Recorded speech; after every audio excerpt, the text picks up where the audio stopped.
BJP. Karipra panchayat committee Karipra service സഹകരണ bank ഉപരോധിച്ചു. മുക്കുപണ്ടം തട്ടിപ്പുമായി ബന്ധപ്പെട്ട് കർശന നടപടി സ്വീകരിക്കണമെന്നാവശ്യപ്പെട്ടാണ് ബാങ്കിലേക്ക് മാർച്ചും ഉപരോധവും സംഘടിപ്പിച്ചത്. ബി.ജെ.പി. കരീപ്ര പഞ്ചായത്ത് കമ്മിറ്റിയുടെ നേതൃത്വത്തിലാണ് കരീപ്ര സർവീസ് സഹകരണ ബാങ്കിലേക്ക് പ്രതിഷേധ മാർച്ചും ഉപരോധവും നടന്നത്. മുക്കുപണ്ടം പണയം വെച്ച് വൻ തട്ടിപ്പ് നടത്തിയതിന് CPM, CPI നേതാക്കളായ 3 ജീവനക്കാരെ കരീപ്ര സഹകരണ ബാങ്കിൽ നിന്നും സസ്പെൻഡ് ചെയ്തിരുന്നു. CPM മുൻ ലോക്കൽ കമ്മിറ്റി അംഗം ശൈലേന്ദ്രൻ, നെടുമൺകാവ് ബ്രാഞ്ച് മാനേജറും CPI നേതാവുമായ അനിൽകുമാർ, അപ്രൈസർ രവികുമാർ എന്നിവരെയാണ് പുറത്താക്കിയത്.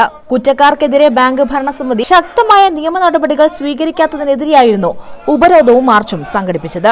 ബി.ജെ.പി. കൊല്ലം ജില്ലാ സഹകരണ സംഘം സെൽ കൺവീനർ അനിത് ശങ്കർ പരിപാടി ഉദ്ഘാടനം ചെയ്തു. ബി.ജെ.പി. പഞ്ചായത്ത് പ്രസിഡന്റ് അനീഷ് ചന്ദ്രൻ അധ്യക്ഷത വഹിച്ചു. കുറ്റക്കാർക്കെതിരെ ബാങ്ക് ഭരണസമിതി ശക്തമായ നിയമ നടപടികൾ സ്വീകരിക്കാത്ത പക്ഷം ശക്തമായ പ്രതിഷേധ സമര പരിപാടികളുമായി വരും ദിവസങ്ങളിലും മുന്നോട്ടു പോകുമെന്ന് പ്രസിഡന്റ് അനീഷ് ചന്ദ്രൻ അറിയിച്ചു.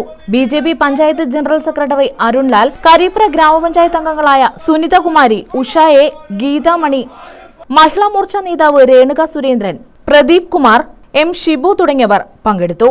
News bureau, Kundara.